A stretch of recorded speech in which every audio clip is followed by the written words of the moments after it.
Bonjour et bienvenue dans ce 14e jour de défi 30 jours de bien-être à l'école. Alors aujourd'hui, on va ralentir, on va faire stop, on va faire pause, on va faire rien. Pas complètement rien, mais quand même on va ralentir. L'idée c'est, on se dit souvent je suis débordée, j'en peux plus, j'y arrive jamais, j'ai trop de trucs à faire, j'y arriverai pas, je m'en fous, je vais pas, je vais tout laisser tomber, j'arrive pas. Alors comme dirait une de mes meilleures amies, il est urgent de ne rien faire. Et c'est justement quand on est dans le speed, quand on est débordé, quand on n'en peut plus, qu'il faut arrêter. Stop, stop, on arrête, on reprend, on respire un grand coup. Et surtout, on se dit, on essaye de laisser le temps au cerveau, au néocortex, de reprendre les rênes, parce que sinon on va dire ou faire absolument n'importe quoi, on va faire des choses dans la précipitation, on va dire des choses qu'on ne pense pas forcément, et puis on fait tout et rien, c'est ni fait ni à faire, enfin bon, c'est pas très productif. Alors, comment faire pour se détendre, se calmer, lâcher la rumination, arrêter de se disperser, se recentrer, retrouver son efficacité? Alors déjà, tout bêtement, on ralentit les gestes, ça marche super bien, surtout aussi avec les élèves, mais avec moi déjà, toute seule, je le fais bien, ça marche bien.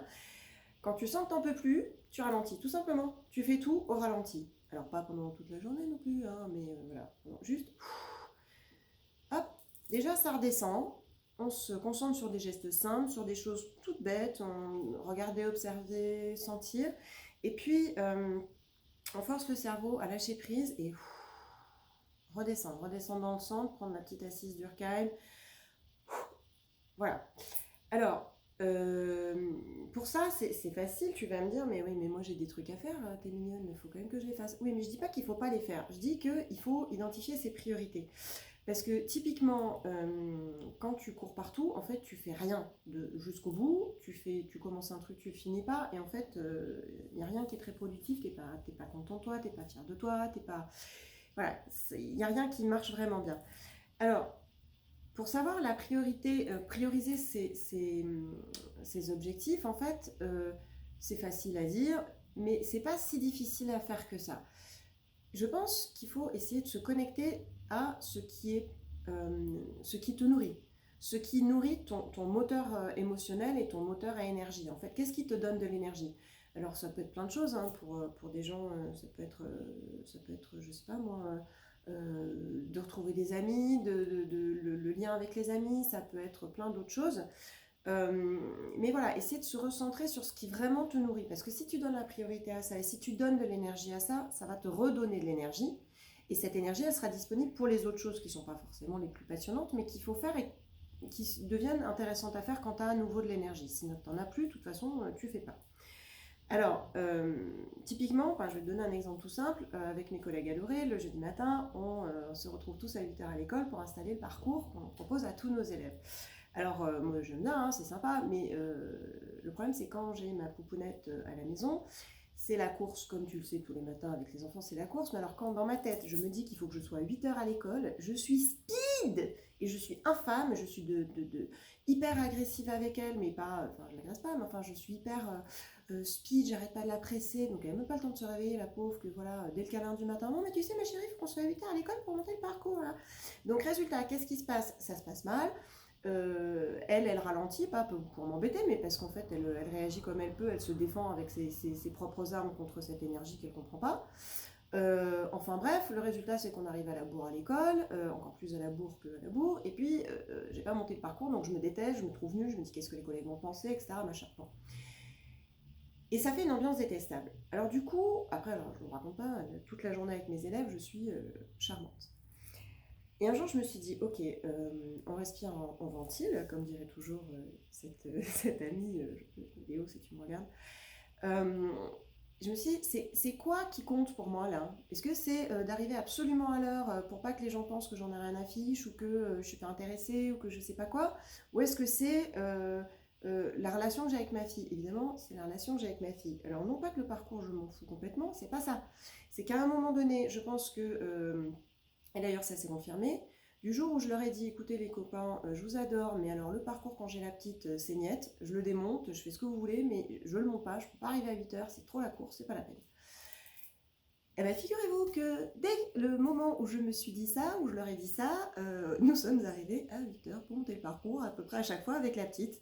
qui était ravie d'aider ses anciennes maîtresses à monter le parcours. Pourquoi? Parce que dès que j'ai lâché la pression, dès que j'étais cool, dès que je me suis priorisée sur elle, forcément c'est beaucoup plus fluide, tout s'est super bien passé et nous sommes arrivés tranquillement à l'école, à temps pour monter le parcours, dans la détente, la bonne humeur, on était contents de nous, et voilà. Donc voilà, l'idée c'est qu'est-ce que c'est ta priorité, qu'est-ce que tu as envie de gagner comme énergie, de donner comme énergie. Et finalement, l'énergie que j'ai retrouvée avec ce matin qui s'est très bien passé, ben, je l'ai pu la réinvestir à monter le parcours. En plus, on avait des bras en plus, des petits bras, mais des bras quand même. Voilà. Donc ça c'est l'idée générale et comme petit exercice pratique, si tu veux apprendre à vivre le moment présent, je te propose le petit exercice que tu connais, j'en suis sûre, c'est l'exercice de la dégustation en pleine conscience. Alors en général on parle de l'exercice du raisin. Donc je ne vais pas en parler 2 heures, tu as tout sur internet, mais l'idée c'est tu prends un petit aliment, je sais pas moi, un grain de raisin, un carré de chocolat, un M&M's, un bonbon, ce que tu veux, voilà, un petit truc quoi. Et puis avant de l'avaler directement sans se rendre compte de ce qui se passe, de ce que tu es en train de faire, vraiment la pleine conscience dans ce cas précis, c'est d'être avec tous tes sens concentrés sur ce petit objet.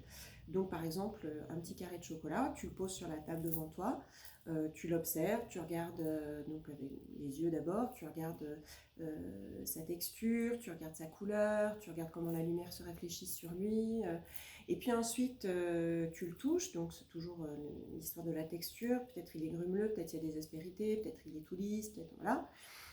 Tu le portes à tes narines pour sentir son odeur, pour vraiment commencer, puis les papilles commencent, tu sens que les papilles sur la langue commencent à saliver, enfin ça commence à s'agiter.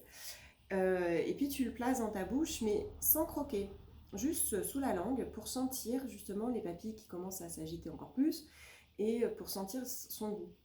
Tu le gardes à peu près 1 minute comme ça, juste dans la bouche, en respirant tranquillement. Et puis là, après, tu le croques. Et puis selon ce que c'est, si c'est un petit grain de raisin frais, par exemple, tu sens le jus qui coule, tu sens, voilà. Et tu visualises, une fois que tu as bien dégusté, tu mâches bien jusqu'à ce que ça fasse bien une pâte et pas en avalant tout rond. Et ensuite, tu sens, tu visualises le trajet du carré de chocolat, par exemple, dans ton oesophage jusqu'à ton estomac. Et voilà, et tu te remercies pour ce petit moment que tu t'es accordé. Et je l'ai fait avec ma Charlotte. Et c'est assez rigolo parce que maintenant, dès que je lui donne un bonbon, elle le garde pendant 3 heures dans la bouche pour sentir en pleine conscience le goût qu'il a. Donc c'est très très mignon. Voilà.